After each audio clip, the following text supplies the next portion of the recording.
CIMM Bantul, Istihad Gerakan Tasdid. Assalamualaikum warahmatullahi wabarakatuh.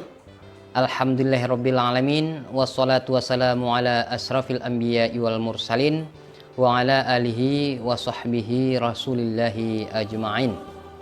Pertama, saya mengucapkan terima kasih tentunya kepada teman-teman bil khusus Ikatan Mahasiswa Muhammadiyah cabang Bantul yang kebetulan juga baru berdiri atas undangan untuk berpartisipasi dalam diskusi buku yang saya lihat telah diselenggarakan beberapa kajian buku.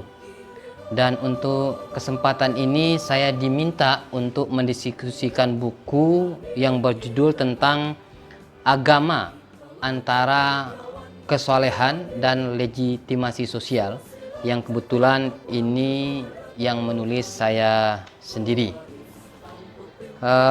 Untuk buku ini, sebelum kita masuk ke pembahasan, perlu saya sampaikan bahwa buku ini memang berasal dari tesis atau kajian akademis saya di Fakultas Sosiologi Pasca Sarjana Universitas Gadjah Mada yang saya lakukan pada tahun 2019. Dan tadinya saya tidak punya rencana untuk menerbitkan menjadi sebuah naskah buku. Namun di 2018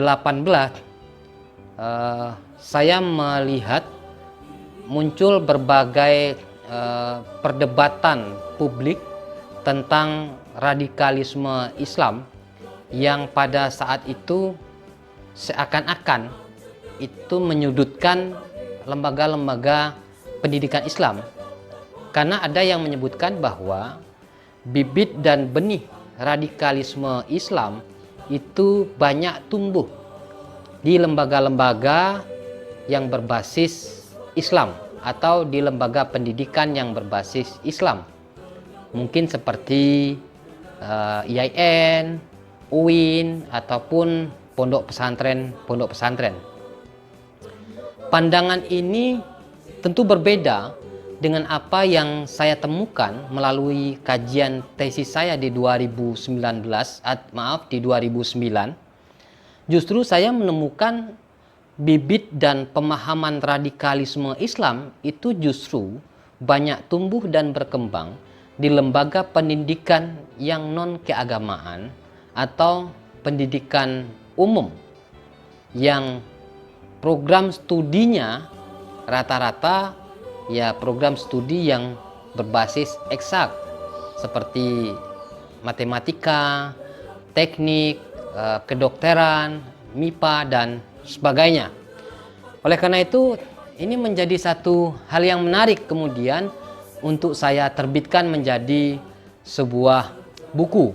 Walaupun kemudian saya juga membaca dalam sebuah media ada statement yang baru yang dikeluarkan oleh BNPT, Badan Nasional Penanggulangan Terorisme, bahwa paham atau bibit radikalisme ini juga banyak berkembang dan tumbuh di lembaga pendidikan negeri atau umum. Oleh karenanya berangkat dari situ, kemudian naskah akademis ini saya dorong untuk diterbitkan menjadi sebuah buku.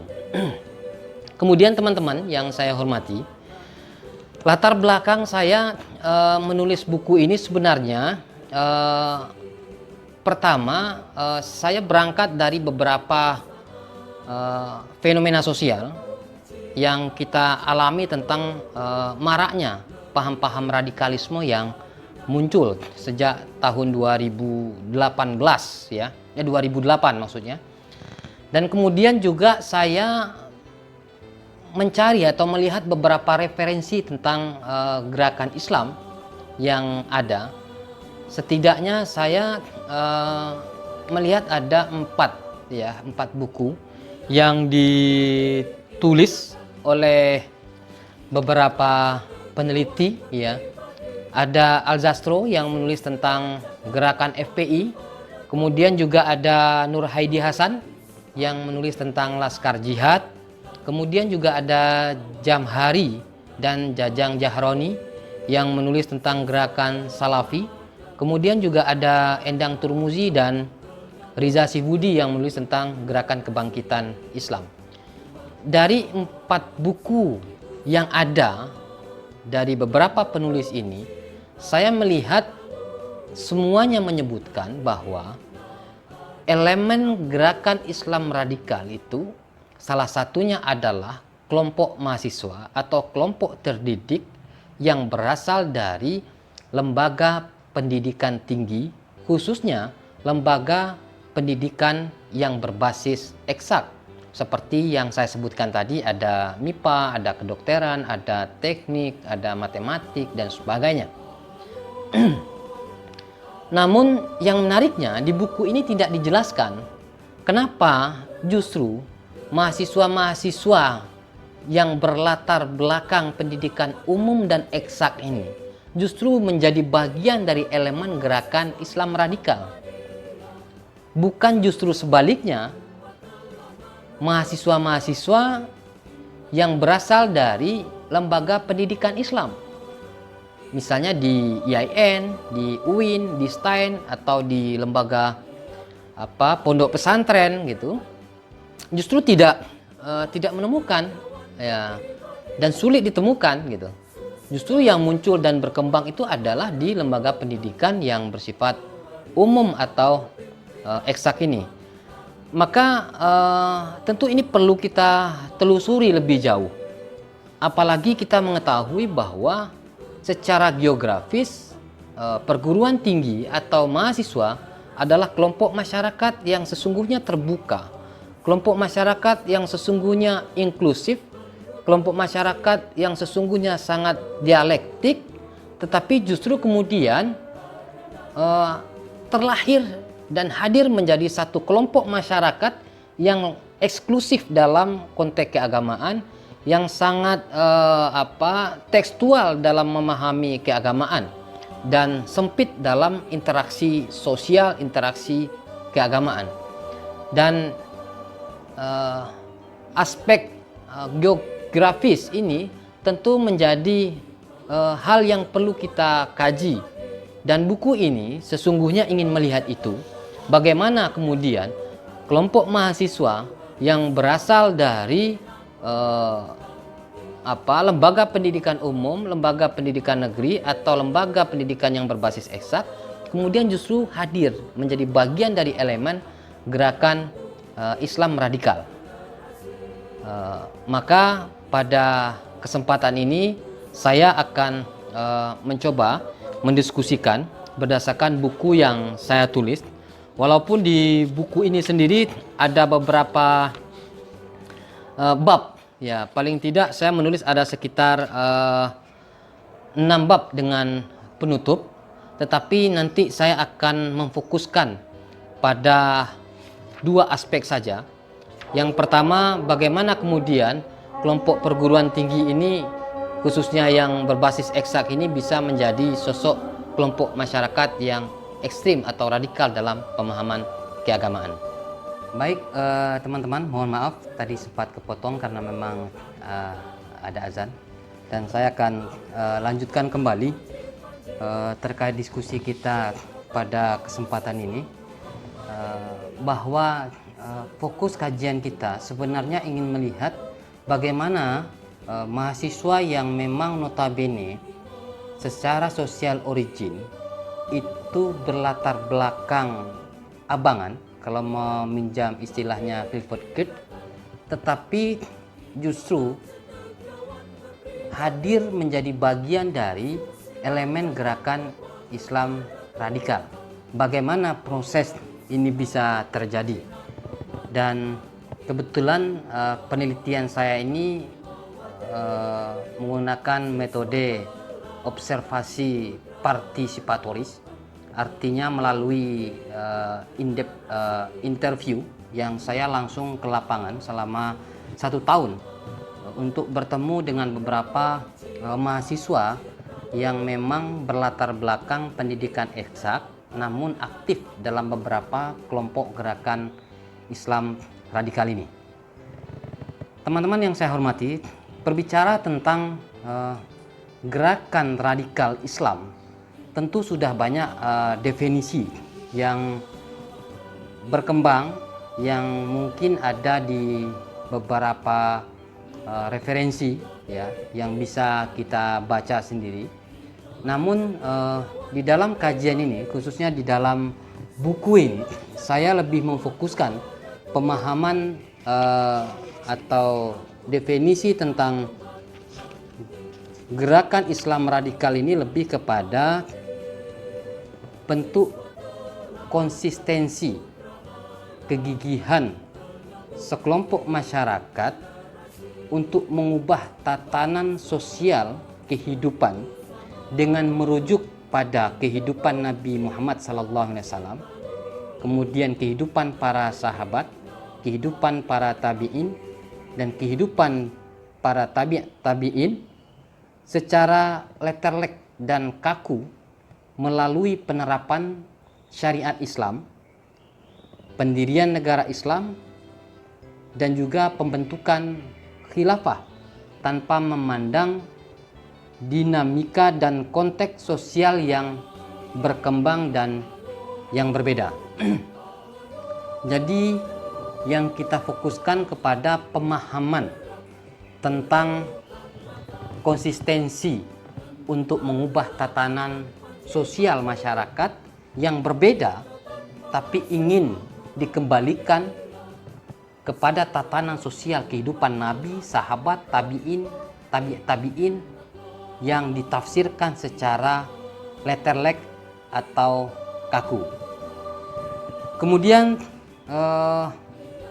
kita menyadari bahwa teman-teman mahasiswa yang berlatar belakang pendidikan eksak seperti kedokteran, MIPA, kemudian teknik, matematika, secara social origin ya, sebenarnya mereka tidak berlatar belakang kehidupan keagamaan atau kelompok yang religius. Mereka tidak berasal mungkin dari pondok pesantren, mereka tidak berasal dari satu lembaga pendidikan Islam tertentu gitu. Lebih kepada pendidikan umum. Kemudian secara geografis kehidupan mereka, kehidupan sosial mereka tidak juga ini kelompok menengah ke atas atau kelompok perkotaan. Mereka juga sebagian besar dari masyarakat ya tradisional di daerah, di desa-desa, di kampung-kampung. Nah, kemudian justru kelompok mahasiswa yang seperti ini justru bisa menjadi sosok atau kader dari gerakan Islam radikal di tanah air kita. Nah, ini kenapa? Nah, ini yang menjadi diskusi kita. Dan kita ketahui bahwa paham radikalisme Islam ini sebenarnya memang bukan peristiwa yang baru terjadi belakangan ini atau yang terjadi 5 tahun atau 10 tahun belakangan ini. Bahwa radikalisme Islam ini sudah terjadi bahkan sejak zaman Khulafaur Rasyidin ya. Sejak kalau kita lihat ada pada masa Ali bin Abi Thalib, di mana ada pada saat itu aliran Khawarij ya, muncul akibat tidak berjalannya arbitrase antara Ali dan Muawiyah. Ini disebutkan oleh Harun Nasution, salah satu cikal bakal ya munculnya paham radikalisme di dalam Islam dalam konteks sejarah Islam sendiri. Sedangkan di Indonesia itu kita juga melihat gerakan Islam itu muncul ya seperti DI-TI ya, yang lebih konfrontatif, yang kemudian yang lebih menyerang kepada kedaulatan negara ya, dan pola pendekatannya lebih kepada struktural ya, dan kemudian ini dianggap sebagai gerakan terlalang oleh pemerintah. Jadi bicara tentang gerakan radikal atau radikalisme Islam ini sebenarnya sudah menjadi kajian yang relatif banyak dan lama. Tetapi kemudian menariknya di dalam kajian kita ini adalah para anggota, para kader mereka yang memang berbasis dari pendidikan non keagamaan. Ini yang kemudian menjadi hal yang menarik sebenarnya. Kenapa kemudian menjadi sosok radikalisme Islam? Nah, belajar dalam konteks sejarah tadi, sebenarnya pola ya atau pendekatan gerakan Islam radikal itu di tanah air ya itu setidaknya ada dua model. Pertama, ada pendekatan yang bersifat struktural. Yang kedua, ada pendekatan yang bersifat kultural. Nah, pendekatan yang bersifat struktural itu lebih kepada konfrontasi ya. Lebih kepada jalur-jalur struktural kenegaraan, politik, dan bahkan ya mungkin lebih cenderung pada gerakan kekerasan. Dan yang kedua, model pendekatan kultural ini lebih pada sosialisasi Islamisme di kalangan masyarakat untuk mengubah mindset, kesadaran masyarakat dalam tatanan kehidupan yang ada saat sekarang ini diubah ya untuk kembali kepada tatanan kehidupan masyarakat pada zaman Nabi, pada zaman sahabat, pada zaman tabi'in, tabi'in yang dipahami secara letterlek. Namun pendekatan yang digunakan lebih kepada kultural. Nah, kajian yang di dalam buku ini ya saya melihat ya pola pendekatan gerakan Islam radikal yang diambil lebih menggunakan pendekatan kultural. Mereka melakukan sosialisasi Islamisme itu di kalangan masyarakat ya, ada di kalangan kelompok-kelompok profesi, ada di kalangan kelompok yayasan, bahkan juga ada di klub olahraga, di arisan ibu-ibu, bahkan di lembaga-lembaga kajian, dan terkhusus di lembaga-lembaga pendidikan. Dan dari sekian banyak segmen jalur kultural untuk proses sosialisasi Islamisme ini, mereka lebih memprioritaskan kepada perguruan tinggi. Kenapa perguruan tinggi yang menjadi prioritas bagi sosialisasi pemahaman Islam radikal ini? Karena paling tidak kita melihat bahwa perguruan tinggi atau mahasiswa di lingkungan perguruan tinggi itu memiliki ruang waktu yang sangat panjang. Sehingga untuk proses infiltrasi ideologi, untuk proses kaderisasi ini bisa dilakukan secara efektif karena memiliki waktu yang cukup panjang. Kemudian yang kedua, kampus atau mahasiswa itu diidentikan sebagai generasi penerus atau estafet dari struktur pemerintahan ke depan. Artinya bahwa negara ini ya paling tidak akan diisi oleh generasi yang memang menjalani kehidupan di lingkungan kampus. Maka sangat strategis tentunya jika sosialisasi Islamisme ini atau pemahaman gerakan Islam radikal ini mengambil segmen kampus.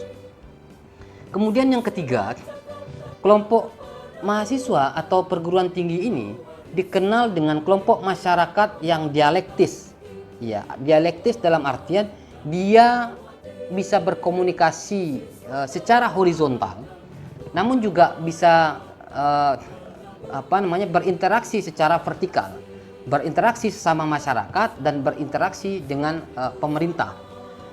Nah, paling tidak menurut saya 3 aspek yang dimiliki keunggulan di perguruan tinggi ini menjadi satu catatan yang menjadi prioritas bagi paham gerakan Islam untuk masuk ke dalam perguruan tinggi.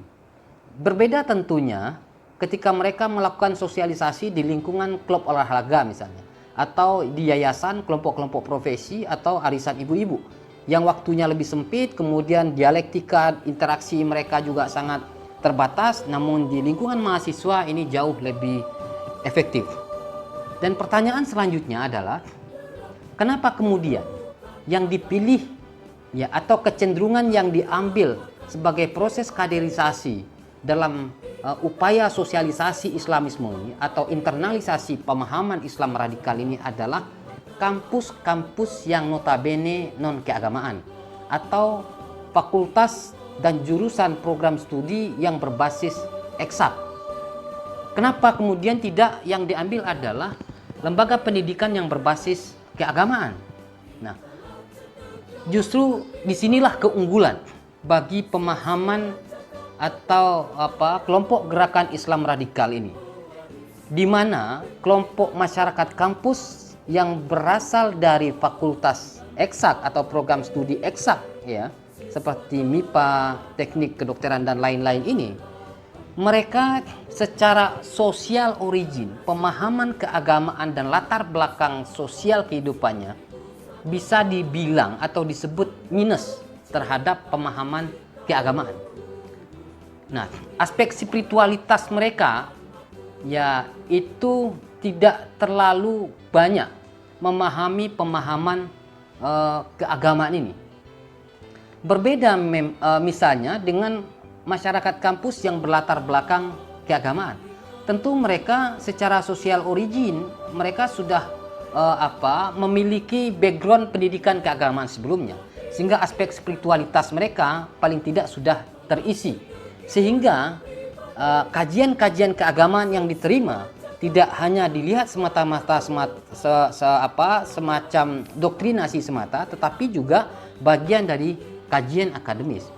Nah, kalau kelompok masyarakat kampus ya yang berdasarkan program studi eksak atau pendidikan umum tadi, ini lebih bisa untuk mengandalkan proses sosialisasi Islamisme dengan pola-pola yang bersifat indoktrinasi atau pendekatan-pendekatan yang bersifat letterlek, ya.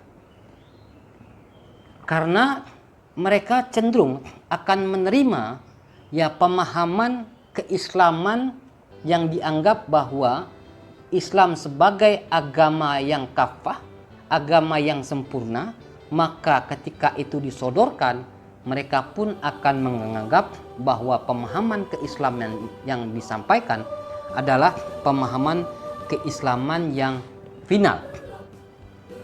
Dan inilah yang kita lihat pola-pola pendekatan yang yang disampaikan ya di lingkungan perguruan tinggi yang berbasis eksak tadi.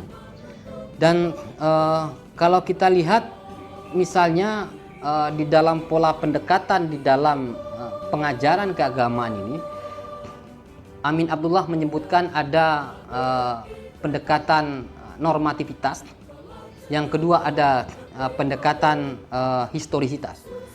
Pendekatan normativitas adalah pendekatan keagamaan secara letterlek, secara formal, secara kaku, ya, sesuai apa yang disampaikan oleh teks, ya.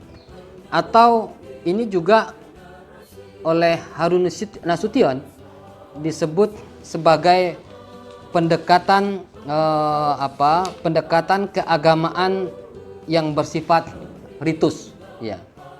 Hanya ritual-ritual keagamaan yang bersifat kaku. Berbeda dengan pola pendekatan yang bersifat historisitas, ya, yang mencoba memahami keagamaan atau paham keagamaan dengan melihat konteks sosial yang berbeda, yang berubah, ya. Dan Harun Nasution menyebutkan sebagai pendekatan yang ilmiah. Nah, untuk proses sosialisme Islam atau infiltrasi ideologi gerakan Islam radikal ini, karena menggunakan pendekatan non ilmiah atau pendekatan ritus dan normativitas, maka segmen yang tepat untuk dimasuki adalah mahasiswa atau kampus yang berlatar belakang eksak, yang secara sosial origin belum memiliki pemahaman keagamaan yang utuh. Dan inilah yang saya lihat dan saya temui dari beberapa mahasiswa di lapangan yang sempat saya lakukan interview atau saya observasi, bahwa mereka menganggap apa yang sudah disampaikan oleh ustadz mereka itu adalah sebuah pemahaman keislaman yang final. Ketika kita ajak berdialektika, mereka menganggap apa yang di luar pemahaman si ustadz tadi dianggap sesuatu yang salah. Dan walaupun kita tahu bahwa secara ketajaman pengetahuan terhadap agama sendiri mereka kadang-kadang juga lebih terbatas sebenarnya. Bahkan saya lihat satu persatu membaca Al-Quran sendiri juga kadang juga tidak lancar. Dan inilah pola pendekatan yang dilakukan oleh kelompok gerakan Islam radikal dengan memilih kelompok masyarakat kampus yang memiliki basis pendidikan eksak atau non keagamaan. Dan pola-pola ini, ya pola-pola indoktrinasi ini tidak saja mereka melakukan secara secara perseorangan, tetapi ini dilakukan secara sistematis melalui sistem yang sudah dikelola. Oleh karenanya, selain mereka melakukan proses indoktrinasi, mereka juga melakukan proses pelembagaan. Ya. Tujuannya apa? Agar ya calon-calon kader yang sudah dilakukan proses indoktrinasi tadi, agar tidak lepas atau tidak berubah pemahaman keagamaan, maka disiapkan satu kelembagaan untuk menjaga pemahaman keagamaan yang sudah diindoktrinasi oleh kelompok-kelompok Islam radikal ini. Maka forum liko, forum jamaah halaqah ini jadi hal yang penting. Selain aspek indoktrinasi, maka komunitas pengajian ini menjadi hal yang satu paket dalam proses pembinaan kaderisasi. Bahkan yang menariknya, saya lihat bahwa komunitas pengajian yang menjadi area atau basis kaderisasi mereka ini tidak hanya dalam aspek formal, dalam artian bahwa mereka selain membentuk forum-forum yang bersifat formal seperti di kampus atau di lingkungan masjid-masjid kampus, ternyata mereka juga membuat komunitas pengajian, komunitas-komunitas halaqah tadi di luar kampus yang disebut dengan informal. Kalau yang komunitas formal tadi memang tersistematis, kemudian ada silabinya, ada kurikulumnya, ada proses rekrutmen kaderisasinya, dan kemudian ada aspek penilaian dan sebagainya. Tetapi yang informal ini mereka lakukan di tempat-tempat tinggal mereka, di asrama mereka, di kos-kosan mereka. Sehingga dari semua alur yang mereka lakukan, dari sejak indoktrinasi awal dari perseorangan, kemudian mereka hadir di dalam sebuah komunitas yang disebut tadi ada halaqah dan liqa. Kemudian di tempat tinggal mereka juga disiapkan komunitas yang sama. Maka ruang bagi mereka untuk berinteraksi dengan dunia luar tentu semakin terbatas. Hari-hari mereka dihabiskan dengan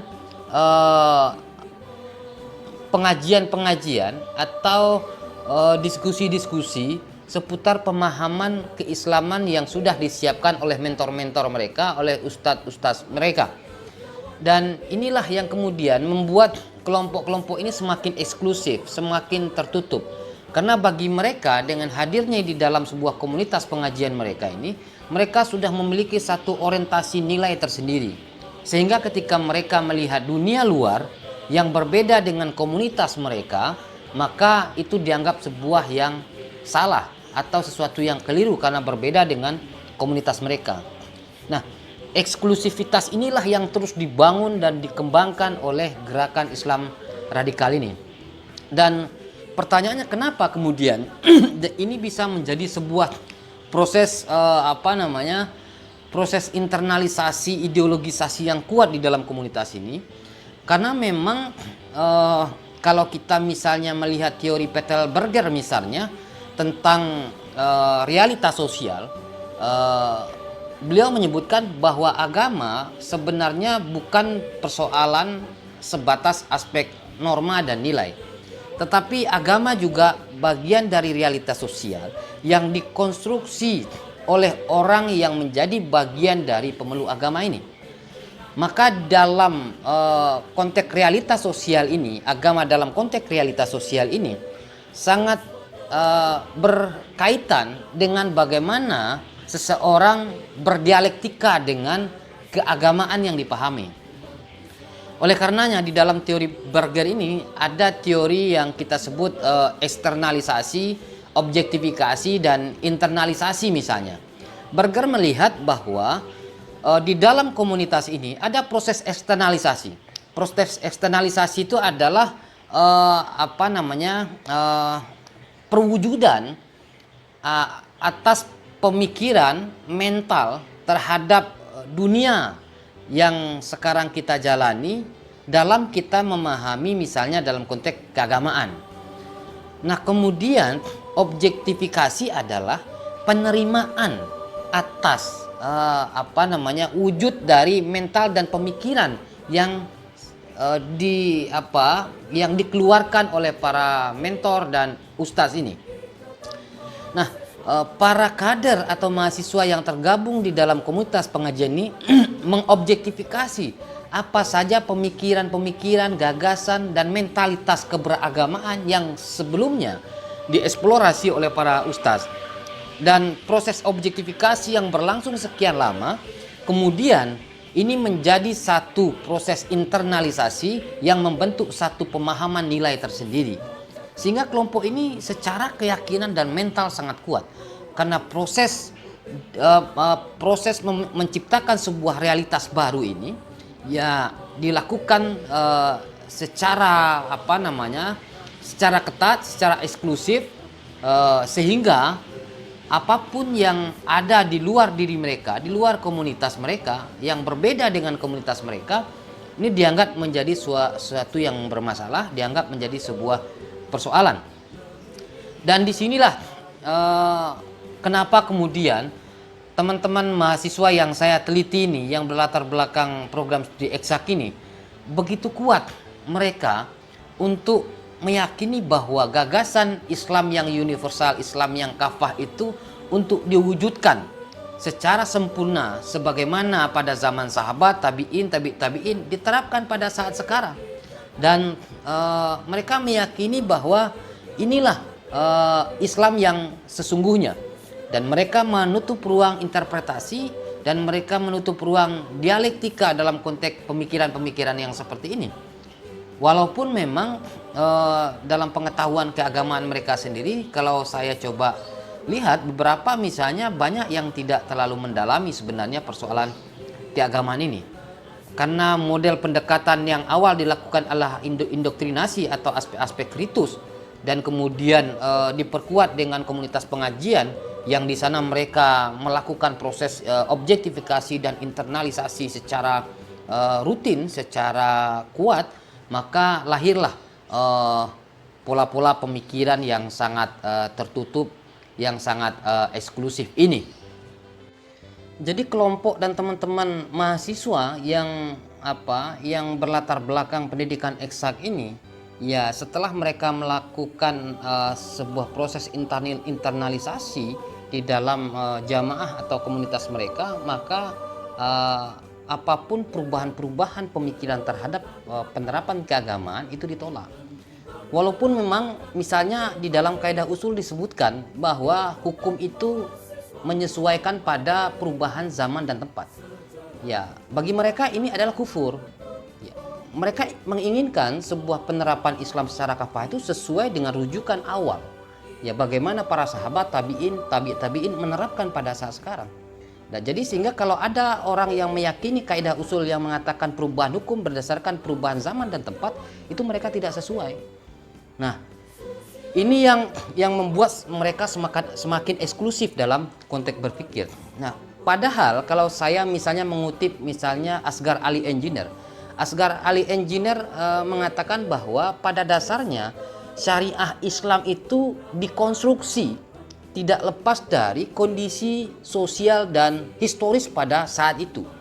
Maka sering sekali dalam pandangan Asghar Ali Engineer ini, orang memisahkan mana aspek syariah dan mana aspek ad-din. Beliau mengatakan ad-din itu adalah esensi agama. Sedangkan asy-syariah adalah penafsiran hukum terhadap esensi agama tadi berdasarkan konteks lokal dan waktu. Nah, ini yang kadang-kadang di kalangan kelompok yang eksklusif ini yang sedikit memahami keliru karena mengambil aspek syariahnya untuk diterapkan sekarang, bukan aspek ad-dinnya, agama atau esensi agamanya. Sementara syariah adalah interpretasi terhadap hukum di dalam Al-Quran berdasarkan konteks lokal, konteks tempat ataupun konteks waktu. Dan mereka menolak semua ini karena yang bagi mereka apapun yang diterapkan dalam konteks syariah Islam itulah sesungguhnya hukum Islam.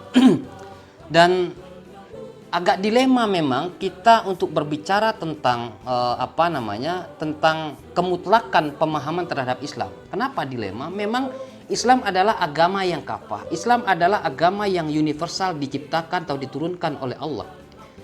Itu agama. Tetapi kita sadari manusia itu bukanlah wujud yang universal.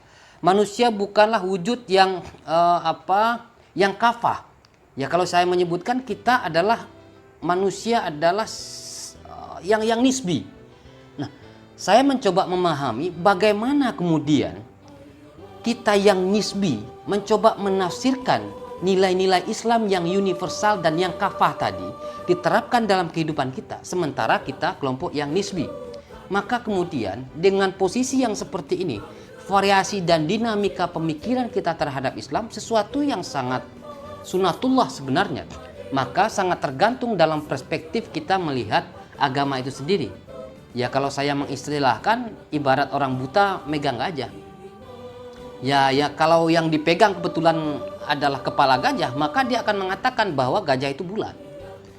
Kalau yang dipegangnya adalah buntut gajah, maka dia akan mengatakan bahwa gajah itu panjang dan kecil. Artinya ini sangat tergantung perspektif dan mereka tidak ingin melihat dinamika dan dialektika pemikiran yang seperti ini. Nah, yang menarik adalah kenapa kemudian kelompok Islam atau kelompok mahasiswa yang berlatar belakang pendidikan program studi eksak ini mereka bisa menerima pemahaman yang seperti ini. Nah, kalau kita memakai teorinya Talcott Person misalnya, dia melihat bahwa kita dalam beragama itu ada dua aspek. Aspek yang pertama ada aspek orientasi motivasional, yang kedua ada aspek orientasi nilai. Nah, orientasi motivasional ini lebih kepada aspek-aspek yang bersifat nisbi, yang bersifat popularitas, yang bersifat duniawi, yang bersifat permukaan. Sementara aspek yang bersifat orientasi nilai itu lebih kepada norma-norma yang ada, yang berlaku. Artinya begini, bahwa orang beragama itu ya ada orientasinya pada orientasi motivasional atau ada orientasinya pada orientasi nilai. Misalnya saya ingin naik haji, ya ingin naik haji, berangkat haji, kemudian saya punya status dalam konteks sosial sebagai orang yang pernah haji, maka kalau saya memiliki aspek orientasi motivasional, maka maknanya bahwa dengan gelar dan titel saya sebagai orang yang telah haji, maka masyarakat akan menyegani saya, kemudian omongan saya akan banyak didengar orang, atau saya dipandang lebih alim atau lebih tahu agama dibandingkan orang lain. Itu dalam aspek motivasional. Tetapi ada orientasi menurut Talcott Person tadi, orientasi nilai. Orientasi nilai tidak melihat pada aspek itu, tetapi lebih kepada aspek norma-norma yang terkandung di dalam nilai keagamaan itu. Ya saya beragama, saya ingin menginternalisasikan nilai-nilai agama yang ada di Islam itu sendiri. Nah begitu juga dalam konteks gerakan Islam radikal. Apakah memang sepenuhnya bahwa orientasi nilai menjadi bagian dari kelompok gerakan Islam radikal ini? Apakah atau seperti apa bentuk orientasi motivasional dari orang menghadirkan atau ikut berserta gerakan Islam radikal? Nah, dalam buku saya ini ada beberapa catatan yang saya tulis yang menjadi kesimpulan saya bahwa mereka hadir di dalam gerakan Islam radikal ini sesungguhnya selain memang ada orientasi nilai, ya juga ada orientasi motivasional. Orientasi motivasional ini adalah bagaimana dengan identitas mereka sebagai kelompok Islam yang radikal ini, ya mereka bisa manfaatkan, ya bisa gunakan keberadaan identitas ini untuk kepentingan-kepentingan yang lain. Dan di dalam kajian ini ya ada variasinya. Misalnya di kalangan elit misalnya dengan identitas keagamaan ini, mereka bisa mempergunakan posisi ini sebagai cara alat tukar persoalan akses ekonomi. Dan di bukunya Al-Sastro yang saya baca tentang FPI sebelumnya juga bercerita tentang itu, bagaimana kemudian gerakan ini juga ada aspek menjadi bagian pertukaran ekonomi antara kelompok yang menyandang status religi ini dengan kelompok-kelompok bisnis. Nah, kemudian yang menariknya, apa keuntungan dan kepentingan bagi kelompok mahasiswa yang berlatar belakang eksak? Nah, kelompok mahasiswa yang berlatar belakang eksak ini adalah orang yang secara spiritualitas, secara keagamaan memang bisa dibilang sangat minimalis. Nah, sehingga dengan mereka hadir di kelompok pengajian, liqo, halaqah atau komunitas gerakan Islam radikal ini, mereka memiliki legitimasi di lingkungan mereka dalam kehidupan sosial bahwa mereka adalah orang yang religius.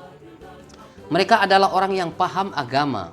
Mereka adalah orang yang ngerti tentang Islam.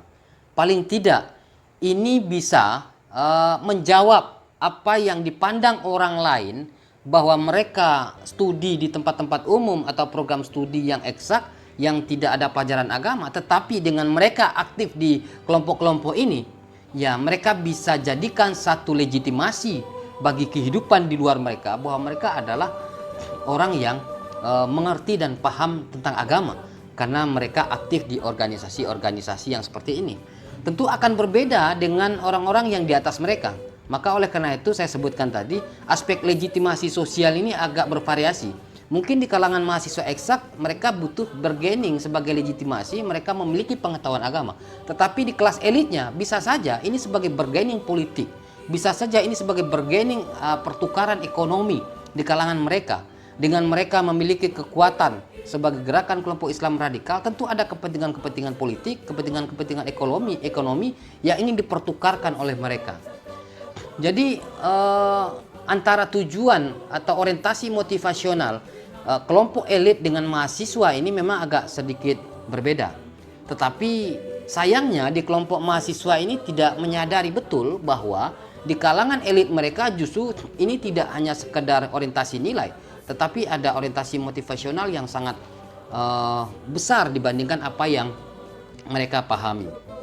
Dan sebagai catatan saya terakhir di dalam diskusi ini adalah bahwa wajah dari keberadaan mahasiswa yang berlatar belakang program studi eksak aktif di dalam komunitas yang seperti ini, memang apa yang menjadi brand perguruan tinggi sebagai lingkungan yang sangat terbuka, lingkungan yang sangat dialektik, lingkungan yang sangat gampang mudah berinteraksi, justru sekarang semakin sempit.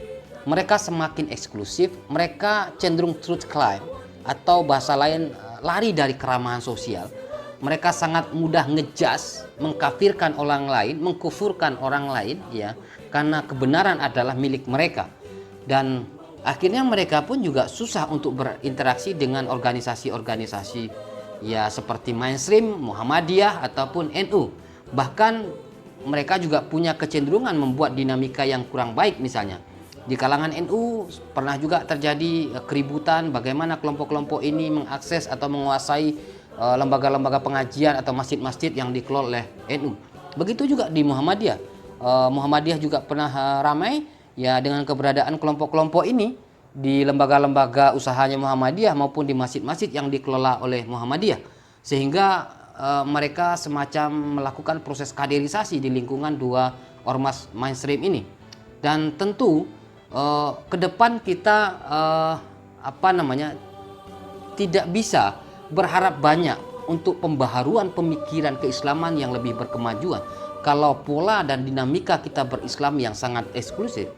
Karena kita sangat menyadari bahwa kemajuan Islam awal pun sesungguhnya itu tidak terlepas dari dinamika pergaulan dengan berbagai pihak misalnya. Oleh karena itu tentu di dalam diskusi ini sesuai buku yang saya tulis bahwa keberadaan kelompok mahasiswa yang berlatar belakang eksak di dalam gerakan komunitas atau gerakan Islam radikal ini ya tidak semata-mata mereka sekedar untuk memperoleh nilai dan norma-norma keislaman, ya, tetapi juga ada aspek motivasional sebagai legitimasi atas eksistensi mereka di lingkungan sosial mereka. Barangkali demikian diskusi singkat sebagai pengantar dari buku ini, karena saya memang tidak menyorot semua bab di dalam buku ini karena terlalu panjang. Saya hanya mengambil poin-poin penting, dan tentu untuk lebih lengkapnya bisa kita diskusikan, atau kalau teman-teman lebih ingin melihat lebih jauh bisa membaca buku saya ini. Terima kasih atas kesempatannya. Billahi fisabilil haq fastabiqul khairat. Assalamualaikum warahmatullahi wabarakatuh.